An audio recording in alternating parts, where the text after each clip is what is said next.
Assalamualaikum warahmatullahi wabarakatuh. Selamat pagi, salam sejahtera untuk kita semua. Ketemu kembali dengan Kak Asni di Kilik Indonesia. Hari ini saya akan menjelaskan mengenai asam folat dan asam sulfat.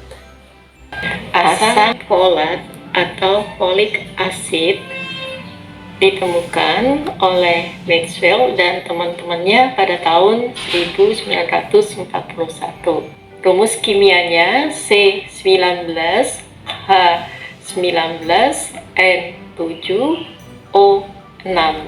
Struktur kimia asam folat itu terdiri gabungan dari 3 asam amino, yaitu yang dari sini ke sini itu adalah 2 amino 4 hidroksi 6 metil atau parateridin. Kemudian dari sini ke sini ini adalah PABA, asam para amino benzoat, dan ini dari ini ke sini ini adalah struktur asam glutamat. Asam folat termasuk suatu vitamin. Vitamin itu ada 2, vitamin yang larut dalam lemak dan vitamin yang larut dalam air. Dan vitamin B ini adalah termasuk vitamin yang larut dalam air, di mana asam folat itu merupakan salah satu vitamin B9 yang memiliki pengaruh yang sangat baik pada kesehatan ibu hamil, yaitu untuk perkembangan otak pada janin dan juga untuk pembentukan hemoglobin.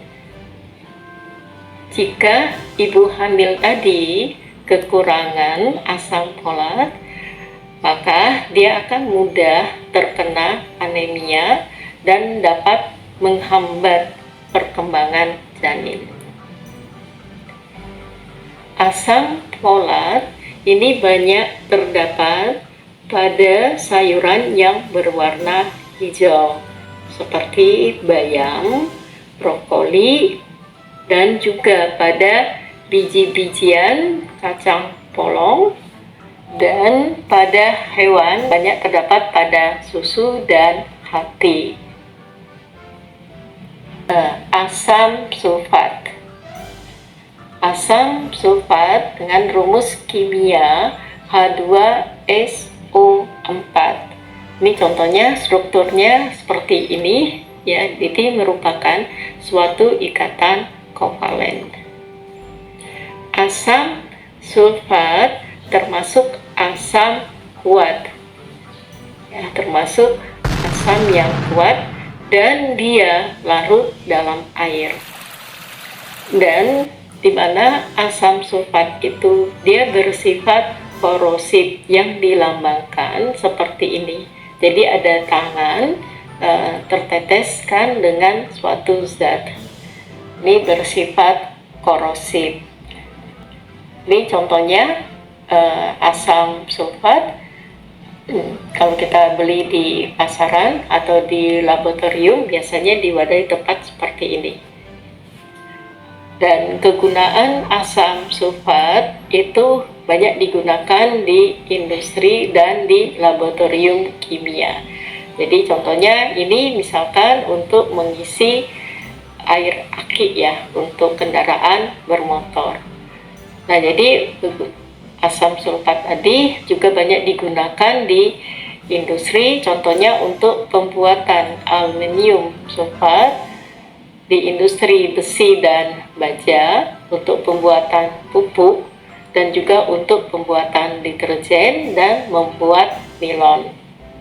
Sedangkan di laboratorium kimia, asam sulfat itu biasanya disimpan di laboratorium atau di lemari asam, dan itu biasanya digunakan sebagai pereaksi.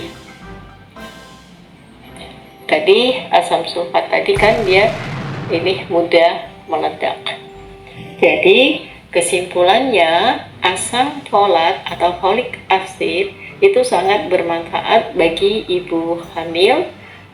Sedangkan asam sulfat itu banyak digunakan oleh industri dan juga di laboratorium pendidikan dan penelitian, dan berbahaya bagi manusia jika terhirup. Ini referensinya. Nah, adik-adik jangan sampai ketukar ya antara asam folat dengan asam sulfat. Oke?